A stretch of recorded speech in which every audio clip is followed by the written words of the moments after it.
Alright, so next up is Ansem Riku. We just beat Dragon Mail using Beast and Goofy. There's no menuing that needs to be done here. You don't need to do any more items. You don't need to change your equipment. We just need to go to Ansem Riku. Now the problem with Ansem Riku, especially in Proud, just like anything else, is that he hits like an absolute F word. 2 hits, super duper quick hits, and you're dead. But luckily, regardless of whatever difficult that you're running this game on, we can loop him. Now there's pretty much one loop where you hit him 4 times and he'll automatically kick back, and you can either do it from an audio cue, or what I like to do is from a visual cue of where we continue to loop him at. Now since I'm not a pro gamer by any means, I can't aerial loop him because my aerial game isn't that great. It is improving, but it isn't that great to where I can just do aerial combos on him, which is the best way to do it. But what I do is kind of like a mix of aerial and ground combos to keep him in that loop. But we will see how it's done, and I'll do my best to try and explain to you guys how runners do it, because I feel like that's something that's not really explained to anyone. Like, you see it done and they say, oh, you have to do this, but it was just hard for me to figure out how to do it properly until I sat down for, you know, half an hour one day and understand what to do. Alright, so beginning this fight, you can definitely watch this movement. That's the best way to learn Ansem Riku. And when he hops to the side, he's not actually dodging you on purpose. That's just part of his AI. He has just immaculate timing with baiting Sora into moves. But we're going to try and watch him closely. And for the first part, which is his orange bar, we're going to try and burst him down as quickly as possible. What I like to do is 2 hits. Wait for a second, and then we do R's while he's spinning. That way we take advantage of Sora's iframes and R's Arcanum and get some damage off on Riku without getting ourselves hurt. So for this first phase, we're going to do 2 hits, wait for him to spin, and then do R's. And you want to do the first R's and stop once Sora slams his Keyblade down the first time, because that's the end of the iframes. For the second R's, if you want to get a little bit greedy, that's okay. Just make sure you watch your health, because once again, especially on Proud, you can die on 2 hits. Well, you can die in 2 hits, and that's not good for a run.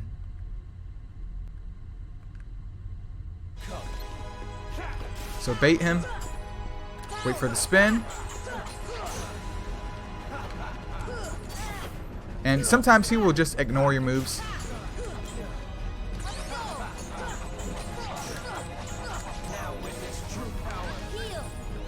Alright, so this is the second phase here. This is where Riku can do his DM Dark Aura, which takes forever to do, and this is where we actually apply the loop on Riku.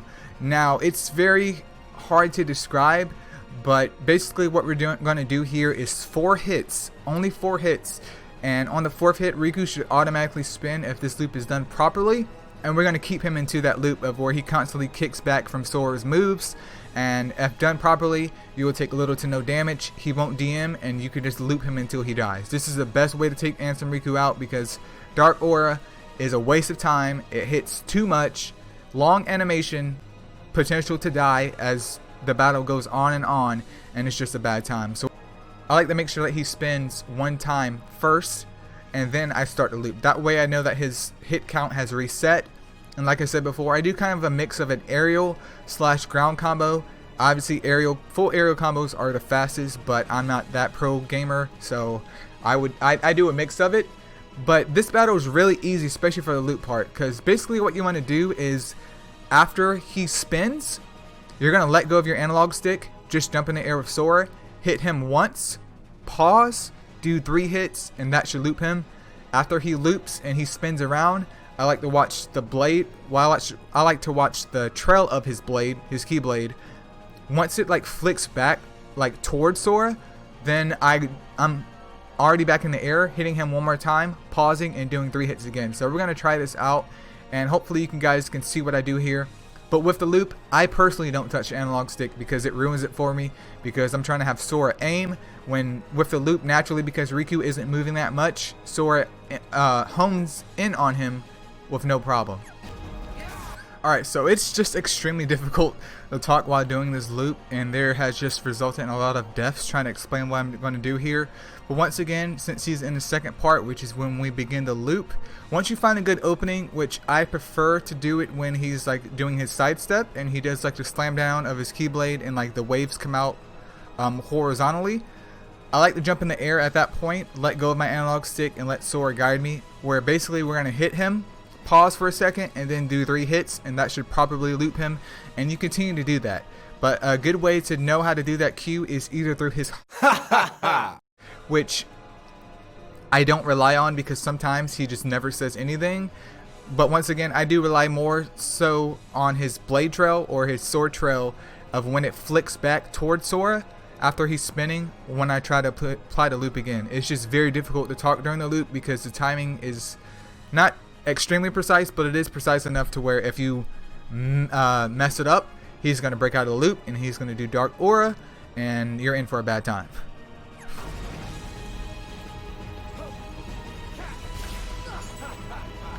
Alright, so his hits have been reset, as you can see from that spin.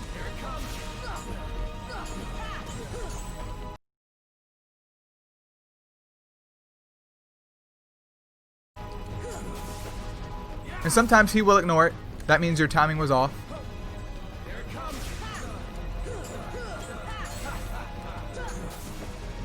And as you can see right here, my timing is off.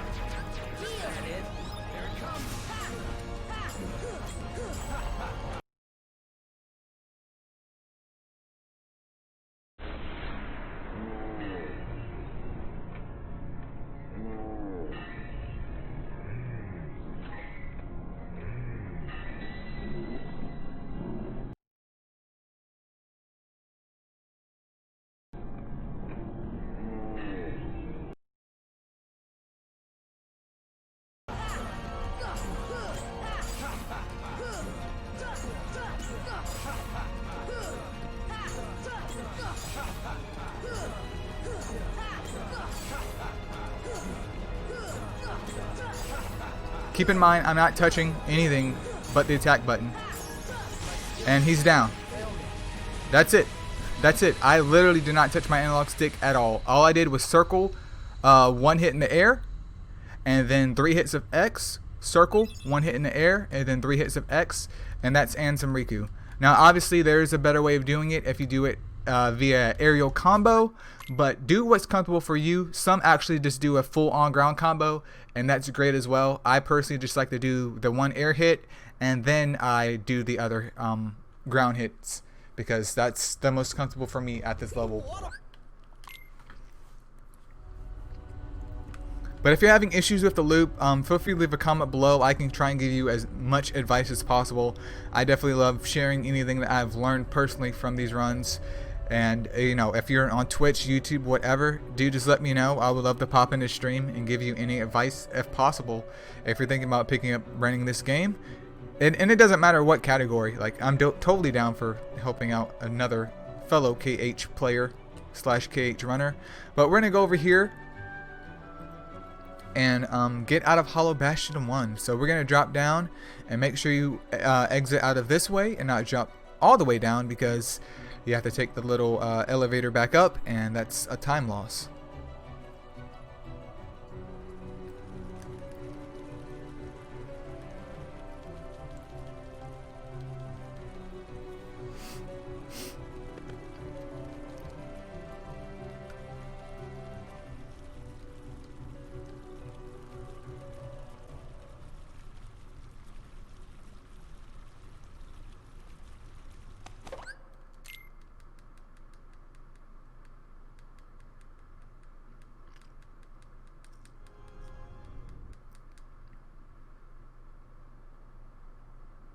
Tell me what happened. But alright guys, I'm going to go and end the video right here because we finished up the Ansem Riku segment and I wanted to keep that segment by itself. That way the video is a lot easier to find and work through if you're having issues with him. But once again, if you're having any issues with Ansem Riku, feel free to let me know. I can help the best way possible. Well, the best way that I can, or the best way that I know how. But I'll see you guys in the next video as we wrap up this speedrun walkthrough of Standard and Proud.